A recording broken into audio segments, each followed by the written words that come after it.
What's up guys, Steven here from Airsoft Tech, and today I'm bringing you guys another video review. What we're going to be taking a look at today is the Shadow Upmaster Sniper Type 96 APS2 Airsoft Rifle with scope and bipod black by Double Eagle. That was a mouthful, but really the condensed version or title of this gun is really just the Double Eagle's Shadow Ops L96.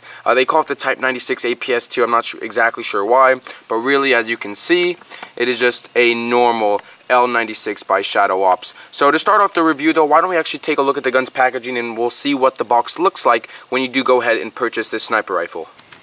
Alright guys, now taking a look at the gun's box here. There's nothing really too special, just a standard cardboard box, and the gun will come in two parts. The upper and lower receivers are separated from one another, so you have to put them together and tighten it with 3 screws, and you can see all that in the unboxing video, as well as all the accessories that come with the gun. I'm not going to be showing you guys all the accessories, I'm just going to be showing you guys the main things, such as the bipod scope and the gun, those 3 main things in the box. But yeah, so if you want to see every single accessory that comes in the box when you do go ahead and buy the gun, I'll put a link in the description to one of my latest videos, the unboxing of this gun. It's called the EVIC unboxing number 3, and yeah, so I'll put a link in the description for that video if you want to check the unboxing out for this gun, as well as an annotation on the screen if that's easier for you. But yeah, so you can decide whichever one you want to click on if you do want to see that. But yeah, so now since you've seen the gun's packaging and whatnot, why don't we get into the actual review of this Double Eagle L96. Alright guys, to start off the review, we do have a pretty nice rubberized butt pad here. It sticks into your shoulder really nicely. You don't have to worry about it moving on you, as it is rubberized, so it does feel pretty nice.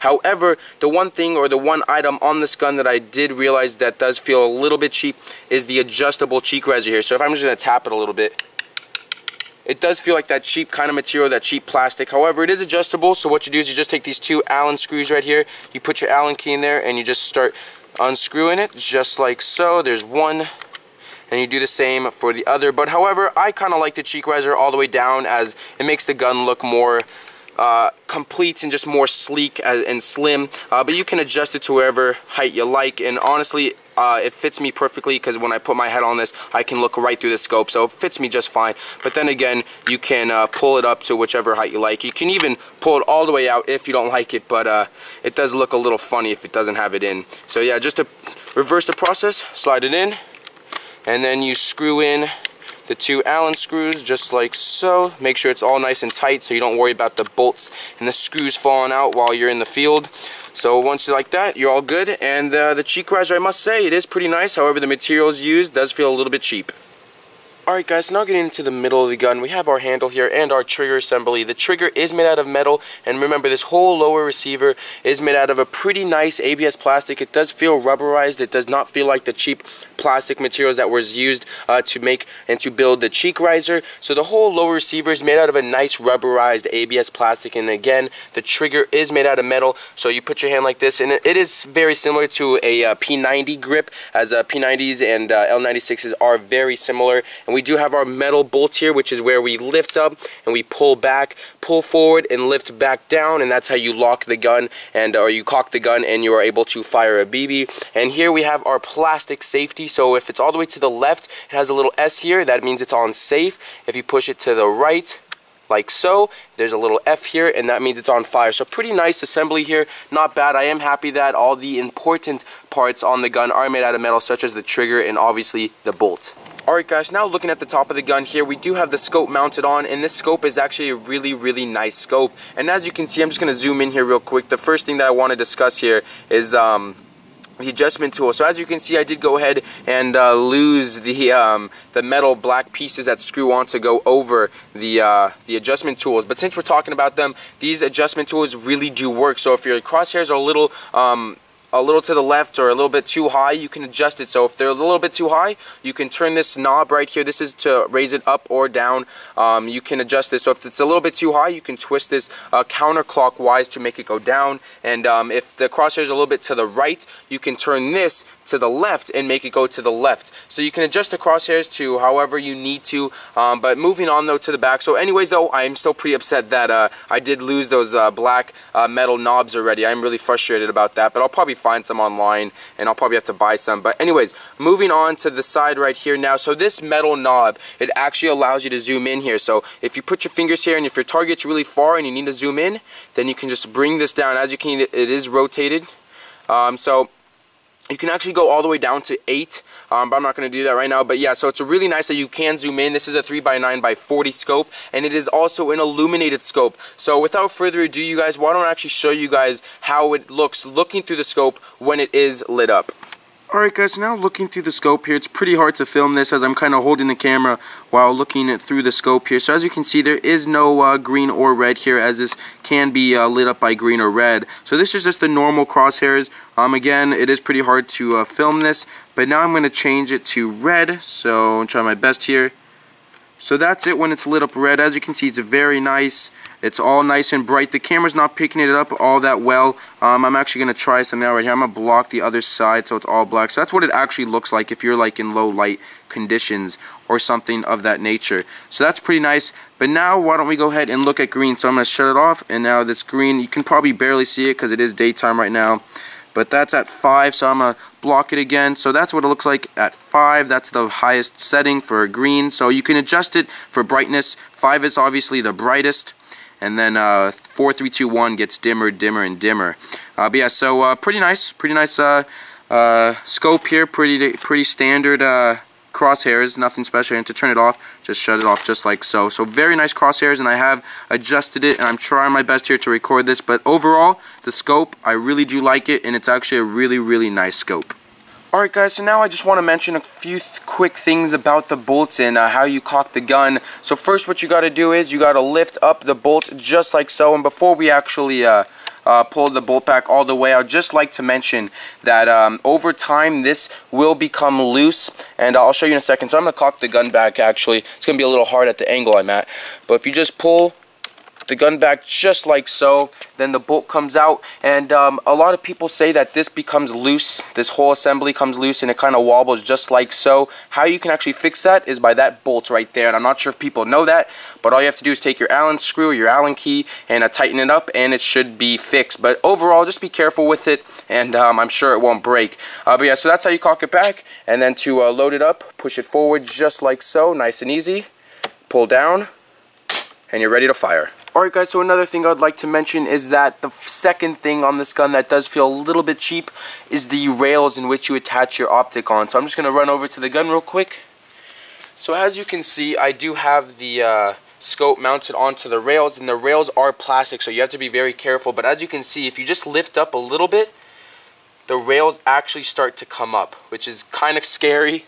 But if you're gentle with the gun, you should be fine. So don't just go around pulling on things and, you know, being all rough with your gun, because if you do, you might just go ahead and rip off the plastic rails. But also for extra security, you could maybe just put some glue on there. I don't know, if it ever does fall off, just put some glue under there. I'm not sure what's under there, so don't quote me on this, but I'm just running off some ideas here. But just be careful with your gun, respect the gun, and the gun will respect you. That's basically everything in life. So just be careful with the rails. That's just the one thing I'd like to mention real quick. Alright guys, now going over the hop-up system of the sniper rifle. It's fairly simple. It's located on the left side of the gun, right next to the barrel. So I'm zoomed in pretty close for you guys, so you guys can actually see the little writing on the lower receiver. So on the left side it says normal with an arrow pointing to the left, and on the right it says hop with an arrow pointing to the right. For me personally, I found out that the BBs actually fly straighter when it's on normal, and I don't know why it's like that, but I don't need any hop whatsoever. But if you need hop, you can always just take it and slide it to the right, and if you need it back, you can slide it back. So very nice hop-up. It actually does work, and I would definitely recommend playing with it once you do get your sniper rifle. Alright, so now you guys are probably wondering, where is the magazine? How do you feed the BBs and all that good stuff? So the magazine is actually on the bottom of the gun right there. So all you have to do to eject the mag is pull that tab in towards the magazine like so, and you can go ahead and pull the magazine right on out. But when it's upside down, the magazine doesn't fall out. It kind of just sits there. But when it's up and you're just using it normally and you have to reload the magazine, just pull on the tab again, and the magazine will fall right into your hands. And to load it, just do the exact opposite. Just put it in there, click it into place, and again, pop it right on out, and the magazine will fall out. And just to show you guys how to actually put the magazine back in there, just put the magazine just in like so, click it in, and you're good to go. So the magazine also holds around 25 to 30 rounds. I can usually get in there about 26 to 28, somewhere around there, and they provide you a speed loader. So what you do is you just load the speed loader up with some BBs, whatever BBs you're using, put it into the magazine and start pushing away, and your BBs will get fed into the magazine and you're good to go. Alright guys, so as you can see, I did go ahead and take off the bipod off the Picatinny rail there, and I wanted to do this because I wanted to show you guys the 3 screws you must screw in to assemble the gun so the upper and the lower receiver do stick together. So the first screw you must screw in is the screw right in the middle of those 2 screws. So the first screw is the one in the middle, so the one right there. So you must screw that one in, and they provide you the Allen key, so don't worry about that. So you don't have to worry about not having the right tools. They do provide it. The second screw is right there by the magazine, and the last one is kind of in that groove. It's kind of hard to see, but it's that one right there. So you must put those 3 screws in, tighten it up. They give you the Allen key, so don't worry about that. And then your upper and lower receiver will stick together. Alright guys, so the last thing I want to discuss before we get into the final conclusion of this L96 is the metal bipod. As you can see, I did go ahead and reattach it to the Picatinny rail on the bottom of the gun. So in case you needed to fold up the bipod because you didn't need to use it or you don't need to use it, all you have to do is pull down on this metal knob right here, just like so, and it folds up. Very easy, and the same thing happens on the other side, just like so. And now both legs are up. And another feature of the bipod, in case you need a little bit more height, is if you unscrew it, it actually shoots right on out. So more height comes up, just like so. And I'm actually going to leave it out because it looks pretty cool in my opinion. And as you can see, it has like a little spring feature, so it kind of bounces. So anyways though, overall the bipod is really useful, and I would definitely recommend playing around with it. I really do like this bipod, as it is very sturdy and it is made out of metal. Alright guys, now on to the final conclusion of this L96 by Double Eagle. I must say it's an absolute buy, especially for the price. It's only $110 at evic.com. So remember, I will put a link down in the description to their website where you can purchase this. And the gun comes with a bipod and scope. It's an illuminated scope as well. It's not like some just normal sniper rifle scope. This scope right here is already really expensive since it's illuminated. So honestly, I don't know what sniper out there could be this good for only $110, because those really high-end sniper rifles, those really nice L96s can go $200+. Remember, this is only $110, and if you have a coupon code, you can be looking at somewhere below $100. You could be looking at between $90 to $100. So honestly, you have to check the sniper rifle out. If you're looking for a sniper rifle and you don't want to spend too much money, I would definitely recommend picking the sniper rifle up. And the whole gun, it doesn't even feel all that cheap for only being $110. Again, the only thing I thought felt a little bit cheap was the cheek riser, and it's not just a fake cheek riser that's plastered onto the stock. It is an adjustable cheek riser, so that's also really nice. But overall though, I must say, I definitely recommend this sniper rifle by Double Eagle, and I'm starting to like Double Eagle. You know, they have shotguns. I might pick one of those up, even though I already have a really nice shotgun. I'll be reviewing that soon, but Double Eagle is actually growing on me, you guys. So that's going to be it for this review, you guys. Hopefully you enjoyed. Please click that subscribe button if you haven't already. Remember, my Airsoft giveaway is also going on still. It's ending December 23rd, and then I'll upload the video of who the winner is for that giveaway on December 24th, and then my Christmas giveaway with the mystery gun will be coming out on Christmas Day. So go enter my giveaway if you want to possibly win an H&K UMP. I'll put a link in the description to that video as well, and an annotation on the screen right now. But that's going to be it for this video, you guys. Thank you so much for watching. I really do appreciate it, and until next time, I'll see you guys later.